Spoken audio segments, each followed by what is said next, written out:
Manya kaneze musuza Edresa oba musuza Edi. I'm the president of the Uganda National Musicians Federation. Era ng'omulimu gwange kuba kumaakuma kuzimba unity, kutambuza eddoboozi lino, byonna bye tupanga nga tuli buno nga tewaliwo African Democracy. Amanya gange bankashiba kalungi nga nze vice president wa federation yaffe eno.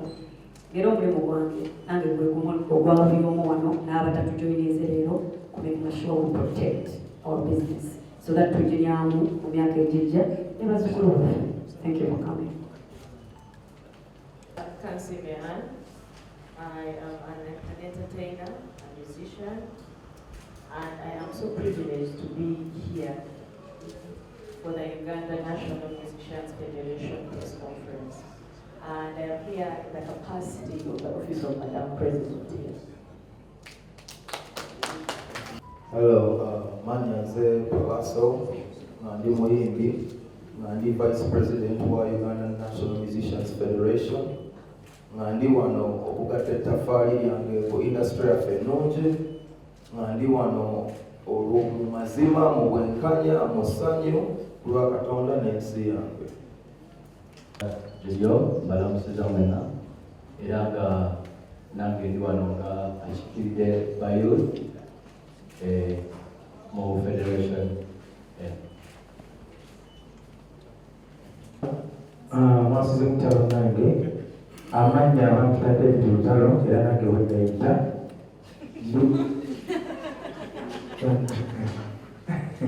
ndi ku kakiiko ka finance akatomenkeza ebinfuna mu federation yaffe eno bigenze bitya, tuli mu mazima n'obwenkanya ng'era tuli ebikulu yatutwala David Lutalo, kuliko Juliana, Madam Juliana, kuliko so tugenda kubaweereza bulungi. Mr. Leo from WBTC, nange ndi wano omukuba komiti nga tukola national leader. National leader bakulemeza bavubuka ku platform eno. Musibye mutya Masiro ne Banyabo, amanya nze Lord Dite Mutebi Ramadan. Kibiina ky'abayimbi ekibatwala baleetuleetinga tuleme kubeera nga tetumanyiddwa nga buli muntu ava eri yeeyita muyimbi naye nga tewali kiraga. Tuli ku mbeera y'okutereeza okulaba nti omuyimbi abeera recognized, omuyimbi asobola okubeera nti bayita IPI number ne ID association ye naye ngeri governed by the federation, so that omuyimbi bwakugamba nti nze ndi muyimbi omugaki ekiraga. Abantu abamu badde beeyita bayimbi nga si bayimbi, ne bakola ebintu ebitali bituufu ne batya erinnya ly'omuyimbi ate ng'oluusi netwesisaawo endala. Netusalawo tukole ekintu kino ekisobola okuba nga ffenna kitw-identifyinga ate era tukozesa eddoboozi limu. Points tuzirina era ngenda kutandika ni Mwami Palaso ate yatutwala maaso and Spice Dana ne baganda bange bano oluvannyuma lw'okutunuulira ng'ebiteeso ebyali bitukuŋŋaanya byali binene okusinga ebyo byali bitwawula, omuli okulwanira ebintu ebimu nga tubikoleredde nga tetuli mu kukuba butayimba oba kugezaako okutwala ssente za muntu yenna, wabula nga twagala ba structuring industry yaffe tukolera awayonjo tufunire mulimu gwaffe. Kuzimu ku nsonga zetugenda okwogerako mulimu ensonga ya telecommunications. Kimanyiddwa nti emyaka 2 egiyise telecommunication companies zaffe ennungi eziri mu Uganda ezoperating eziriwo n'ezaggalawo nga zibadde zitradinga music naffe mu kintu mu nkola gye bayita ya CRBTs oba ringback tunes, ringtones.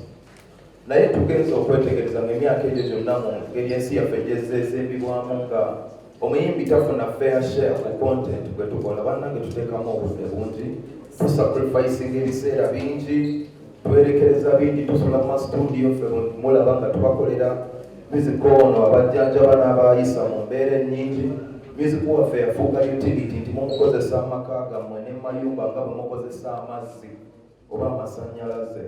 So naffe just twagala tubeere structured, era najagala okwanjula the beautiful Vice President Star Girl Spice Diana, ensonga enagibatottolere with more details. That was the introduction of the telecommunication server.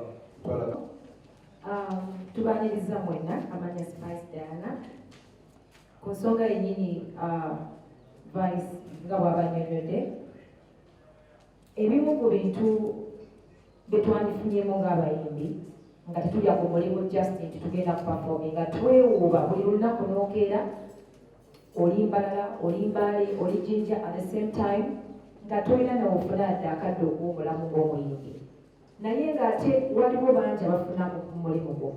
Tulina telecos abasinga mu mmwe mulina obuyimba bwaffe mu masimu gammwe, olina kasiri regular buli mwezi bakusalako $200 oba omuyimbi yenna gw'oyagala nga bw'otusapootinga n'ogamba kangula kayimba ka Spice. Tuli millions and millions of Ugandans, ffenna tukimanyi bulungi nnyo sekita ya music buli omu gw'atambulira, ekidongo ne kiyita buli wamu music waffe yatambula, naye n'obbulukuka enkeera ng'omuyimbi ng'oli mwavu. Okoze oluyimba otaddemu millions and millions of money, no promoting oluyimba olwo ne lukwatayo kampani nejja neteekako $200 ne batema buli mwezi kufaaniwo awuliriza music wo, naye nga percentage gy'olina nga content creator olina 1%. Bannange mwenna abali wano muli exposed, is that fair? Ku 100% ng'omuyimbi nanyini content creator olina 1.8. Government netwala omusolo gwa 50%. Telecoms nezijja nezitwala 35%. Betuyita SMS wanu baani badimaka n'atwala n'ekisinga omuyimbi, naye nga gwe asula atunula mu mpewo gwa promoting oluyimba lwo ate nga tolina ne weerekereza. Bangi batunda n'ebyabwe ne bawalina obulamu bwabwe okuba ng'afunayo akayimba, naye nga ffenna tukimanyi omuyimbi w'e Uganda yasinga okunyoomebwa ate nga ffe tusinga okuteekamu obudde mu mulimu gwaffe, naye nga kiri fair. Naye ng'ate sente zaffe zifiire mu maofisi g'abasajja. So n'olw'ensonga eyo ne 1% eyo gye mbagambye 1.8% tetugifunangako. Essente zino zisoloozebwa ku research waffe bwe tukoze nga ffe, waliwo estimate eraga nti buli mwaka ssente ntono ezikolektingibwa ziri mu $7,000. Ono yeewunyiza $7,000 lukolektingibwa okuva mu callback tunes, enyimba ze mutugulako ate ezaffe ze twekoledde.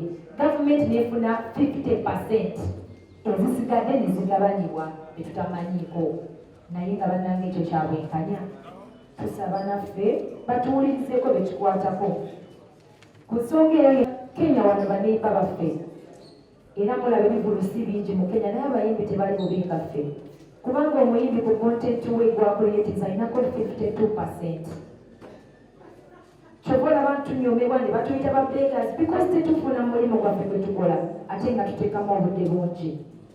So n'olw'ensonga eyo tetusaba channels entuufu okulaba nga tunegotiatinga ne telecom companies, tetuzze mu kulwanagana, tuzze mu ddembe, tube ng'ate ng'abayimbi tufuna mulimu gwaffe. UCC bekikwatako mwenna please, kyemanyi bino bigenda batuukako. Tusazeewo twegatenga federation tuyongeze eddoboozi limu, mutukwatireko. Thank you so much. What Spice was talking about, but I'll concentrate more on the English side for those viewers that are more comfortable with English. So basically, this telecommunications issue is something that artists have struggled with for quite a long time. We've heard that this has been happening for over 20 years. In other words, before I became an artist, already this thing, already as it turns out, the artists, we didn't even know about these things. These percentages, we were not made aware of them. This is something we've discovered recently. you know what the hell is going on. So for a quick breakdown, like Spice was saying, imagine I don't think there is anyone in Uganda where the government taxes income tax of an exorbitant amount, and we don't even know about it. And we don't have a choice about it. We don't know who made these decisions, when they were made, who made the policy, what was the criteria. You can imagine. So, call and read back to what they call CRBTs. The government, according to our research, takes 45%. The telecoms take 30%. And the aggregators 18%, and the artists only take 1.8%. The artists are the owners of the content. They invest their time, energy, talent, money, blood, sweat, and tears. Everyone else is a broker, just a business entity. But the artist gets, it's ridiculous. I can't even call it small. This is not small. This is, kubanga is like you get nothing, basically. And like Spice said, from our research on average in a year, people collect 700 billion, not millions, 700 billion. Imagine. So when people are calling artists going to school to beg, blah blah blah blah, artists are not poor. We are just being robbed every day. And so that is why we stand up and say we need to form this federation to talk with a united voice and claim what is ours. And in conclusion, of course we have legal channels to follow up this case. However, we would prefer to negotiate with the telecom companies and all the stakeholders involved. So basically we are reaching out and calling. We are still we are putting all options on the table. We would prefer to negotiate and sort out this problem for the benefit of our industry. And this is not just for us, it's for us and the generations after us. Thank you so much. Royalties from the broadcasters. Now, on the 16th of June 2021, an MOU was signed between the music stakeholder, URSB, UCC, Radio People Request for the Songs, and this was signed. It was not like we have made this up. It was put into agreement. So we've come today to say to these stakeholders, can we revisit this MOU? Can we see what you guys signed so we can know, what is on the table? Because if 2 to 5% are the ones paying, how many TV stations do we have in this country? How many radio stations do we have in this country? And how many times do you play musicians' music? So we're not coming and saying that this is a lie. No, it was already signed.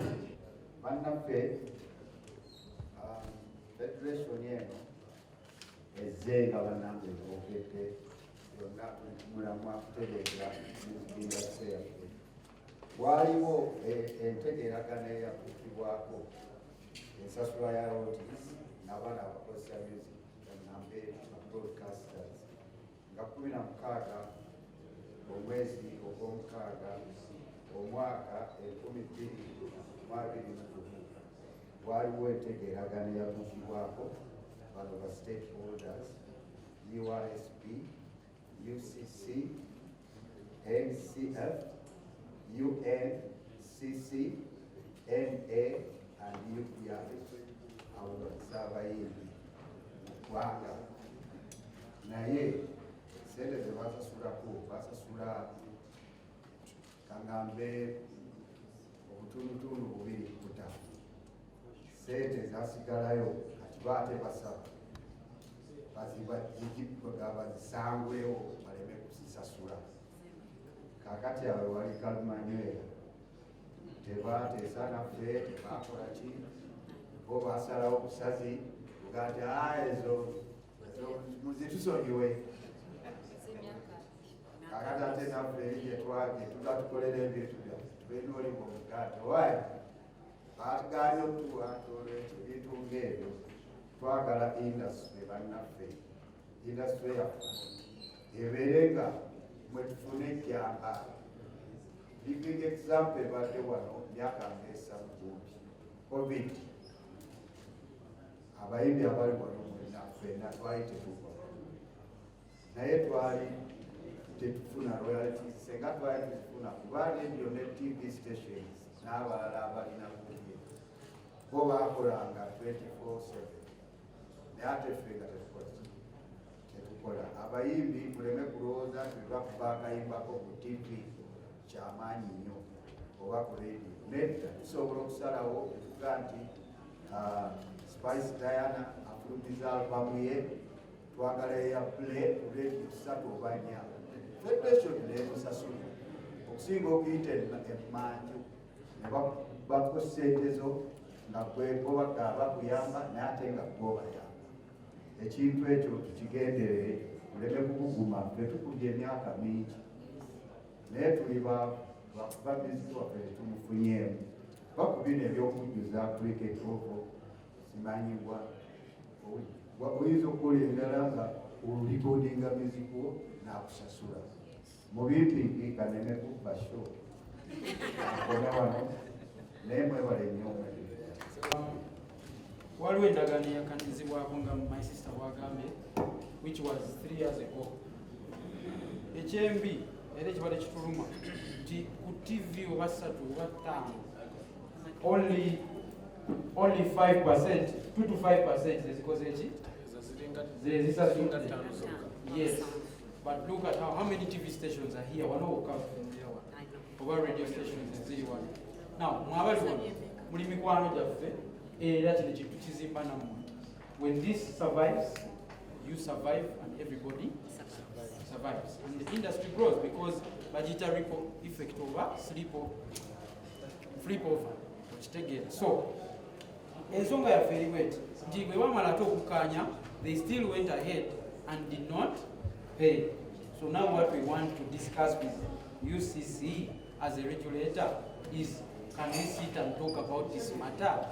Because tetuze kurwana, we are looking for a way to get what belongs to us. So we want to sit down with the regulator and say they have even failed to honor the MOU. What we want now is for us to sit down tulabe ati tuneko emyaka abiri kati bali basabye babasonyiwe emyaka giyise but now twagala tuddeyo ku mikwano gyaffe kasente akulabe engeri gye tukafunamu ensonga okusookera ddala okuddamu ebibuuzo ebyogezire maaso eyo ekiri wano mugezaako okutereza nako omulimu gwaffe nga emirimu gy'abalala giriokutwagala gaffe tufaananeko ng'emirala gye twegomba because zisoboka now tulina ensonga zaffe ez'enjawulo tugera zimayagala ziveeyo naye gyakitupapulirako ebimu okugezaako okukolako ffe nga federation mulimu ekyokutereza local content. There is an 85% provision that broadcasters should play local content on their channels. Now, abantu in a provision where 85% okuzanya ki local content waffe nawe yindi azanya akola n'ebirala naye kino ekyo kiri misinterpreted kitya abantu abasinga bagamba 80% mwemugwa skits mwemugwa amawulire mwemugwa shows ez'oluganda n'ebintu ebyo so fenga ffe federation tugezaako reaching out to the UCC tulabe nga 85% eno egendamu local music or local art then ebirala bikwatire okwo ensonga lwaki tugezaako okukola bino twagala twongeremu mu bwagazi twongere obwagazi bwaffe eri music waffe naye tusobola tokompiting internationally n'ebintu ebyo ensonga zikyagenda mu maaso wano tulokayongeremu sigenda kudda mukadde kyayogedde naye ku nsonga yo okubanga 80% efulika tukimanyi bulungi nti radio stations ezimu ne TV stations ezimu zikulibwa abanene baminisita babantu naye infact nti 70% y'abakulu abo naye bambi tubegayiridde tugenda kujja mu ngeri yonna esoboka tuteese ku kintu kino omukulu kyabadakatiriza kubanga mwe mubaga amateeka kati mulina ate okugatuukiriza. Lwaki omuyimbi abatafuna royalties ze okuva mu UPRS? Lwaki abasinga abantu sente bazifuna? Lwaki telecoms batuwa 1% ate nayo netutagifuna? Lwaki abantu batuula na UCC ne basayininga endagaano nga bagamba nti mutusonyiwa emyaka 2 naye okuva na leero tugende tugenda sasulana ate bataano bokka ne basasulako ne tumanya nti nno butaba bumu. Kati twasazeewo tujje n'eddoboozi erimu nga si lya kaayana nga si lya kuyomba wabula lyakuteeseza wamu tusobole okuba nga tutwala omulimu okuva mu maaso. Abayimbi bwe babeera abaavu nammwe temujja kufuna content mulungi, tujja baweereza obuntu nga tuli ku standard naye bwe twesapootingira ffenna wamu kiba kitegeeza tubeera tambuza eggwanga bulungi. So n'olwekyo tugenda kugenda lwaki omuyimbi abatafuna royalties ze okuva mu UPRS? Lwaki abasinga abantu sente bazifuna? Lwaki telecoms batuwa 1% ate nayo netutagifuna? Lwaki abantu batuula na UCC ne basayininga endagaano nga bagamba nti mutusonyiwa emyaka 2 naye okuva na leero tugende tugenda sasulana ate bataano bokka ne basasulako ne tumanya nti nno butaba bumu. Kati twasazeewo tujje n'eddoboozi erimu nga si lya kaayana nga si lya kuyomba wabula lyakuteeseza wamu tusobole okuba nga tutwala omulimu okuva mu maaso. Abayimbi bwe babeera abaavu nammwe temujja kufuna content mulungi, tujja baweereza obuntu nga tuli ku standard naye bwe twesapootingira ffenna wamu kiba kitegeeza tubeera tambuza eggwanga bulungi. So n'olwekyo tugenda kugenda study okusookera ddala okuddamu ebibuuzo ebyogezebwa mu maaso eyo ekiri wano mugezaako okutereza nako omulimu gwaffe nga emirimu gy'abalabu giri obulungi natutwalira gwaffe tufaananeko ng'emirala gye twegomba bikozi zisoboka. Now tulina ensonga zaffe ez'enjawulo tugera zimayagala ziveeyo naye kyakitubabulirako ebimu mugezaako okukolako nga federation mulimu ekyokutereza local content. There is an 85% provision that broadcasters should play local content on their channels. Now, abantu in a provision where 85% okuzanya ki local content waffe n'abayimbi abazanya bakola n'ebirala naye kino ekyo kiri misinterpreted kitya abantu abasinga bagamba 80% mwemugwa skits mwemugwa amawulire mwemugwa shows zammwe ez'oluganda n'ebintu ebyo. So fenga ffe federation tugezako reaching out to the UCC tulabe nga 85% eno egenda mu local music or local art then ebirala bikwatire okwo. Ensonga lwaki tugezaako okukola bino twagala twongeremu mu bwagazi twongere obwagazi bwaffe eri music waffe naye tusobola tokompitinga internationally n'ebintu ebyo. Ensonga zikyagenda mu maaso wano tulyokayongeremu sigenda kudda mukadde akekyayogedde naye ku nsonga yo okubanga 80% efulika tukimanyi bulungi nti radio stations ezimu ne TV stations ezimu zikulibwa abanene baminisita bakubaniraani naye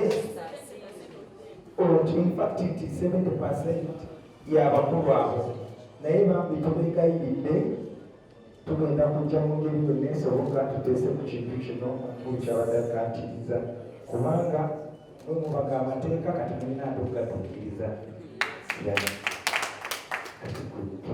sisi etuyambe kuba yekola ebintu bino bimaliriza era tugenda kwogera nayo etuyambe ku nsonga zino abatasobola abakulu abo bakiwagi erina akapeesa kenyiga bunyize eti ebintu nebitereera.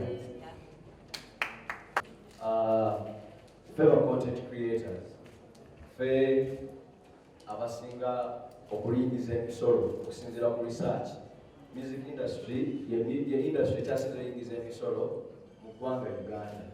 So kiba kibi nnyo okubanga omuyimbi asinga oyingiza omusolo mu ggwanga ate asinga okuba omuhanga.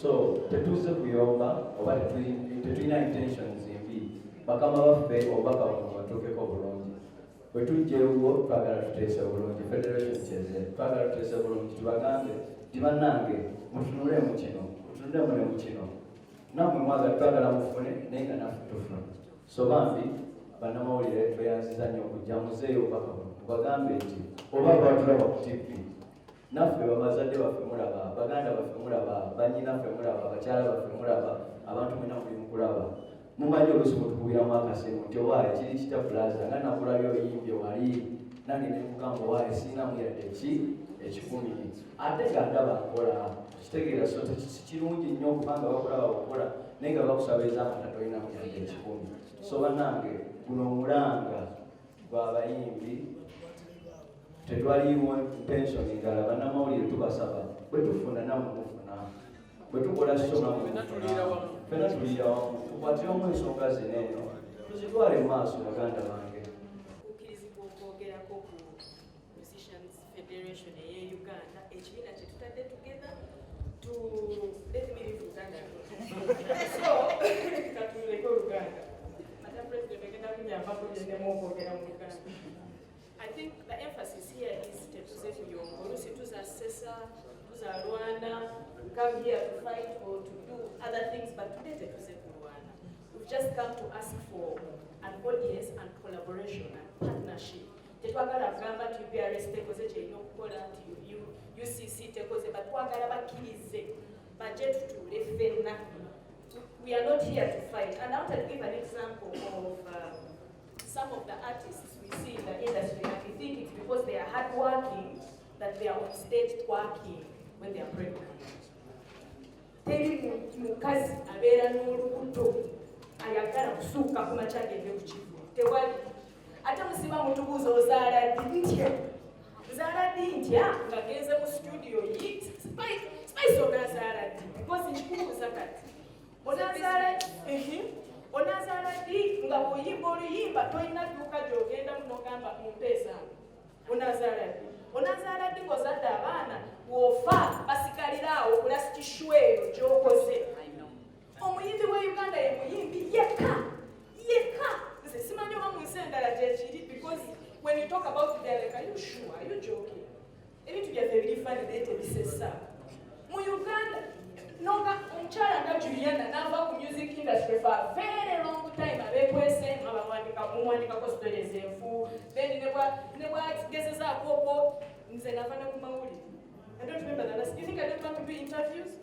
I don't remember the last time I did an interview because mwe partners baffe temwagala kukola naffe kyekitulese wano so that for once we show a partnership. Manye nti bwenyitira wano nekubulira byekubulidde that's what you publish not an agenda okitegeeza binsanjusa bino okulaba zikamera zino who doesn't want to be seen are you joking but I don't remember the last time I stood in front of press to express anything. Some of you are wondering akola kyawe ye muyimbi that is the biggest problem because nze njagala kola sente nera mukomedi nkola mu sente naye nze music yannema okukola ku sente ate ennyimba banange nina ennyimba temukikiriza nina entoboozi ate ennyimba naye as a business it's hard to enter music as a business in Uganda because tomanyi okola oluyimba n'olukwata so bwembasi twagize mu bbaala olimba kwange okugenda luwuliriza for free what's that so really again we shall raise our voices but there's no fighting. We are seeking a partnership with UCC, UPRS to make sure that our payments of royalties are in compliance with the Copyright Neighboring Act of 2006, the law that she already talked about. And it might be said that they just did to Saka. Mukirize Diana, as a report actually stressed.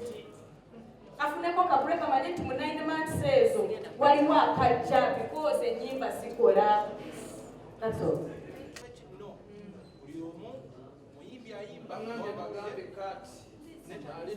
Okay. Balamusisa nnyo musabibwanyamu again okuyita. Eno ensonga bagyogeddeko buli kimu bakyogeddeko. Nze wano okukatiriza. Tuli wano eno okuprotectinga bizinesi yaffe. Nze ngenda mu ddwaliro ne banteekako kanula si mulundi kumusa ebiri ne nva ku kanula ne nkabira mu mmotoka ne nemmala ne bannanga ku stage ne smilinga. Bannange ffe tetulwaleko, tosobola kulwalako n'osigalako ewaka, tosaba tulwaleko. Ekirala n'omukyala ani wagambye alokuffe tutyobuzaale ozaale nga sente z'olukoza stage yokka, onaabeerawo otya stage bw'etabeerawo tobeerawo. Tubadde tusaba nze ndaba wano eno abakulu baffe nga mwami Abdumulas, ffenna tumanyi nti ffenna tubikoze ne mwami Abdumulas naye yabikola, naye essaawe namugamba shiba sirina yadde ki ekikumi. Bwe tutwerwanako eno embeera ffenna egenda tugoberera. Leero Abdumulas ekyagenda kubaffe abatudde wansi, ate mutandika okugamba ffene d'artist mmwe ekyo kibanyumire, naye nga bambi tulemereddwa. Lwaki tosobola kukola sente mu stage? Waliwo abatakuba nnyimba zituukana kubayita ku stage, abo mwalimu balowoozezaako ng'ate naye mu music akola ki ateekamu, abo nabo nsaba mbalowoozeeko. So nga mponzika bannange tusaba tukolagane. Sente tuzirya nammwe, tubawa sente zammwe zaffe abamawulire tuzibawa. Netugamba mutuyambe muyiseewo kino ate mwene mukuba.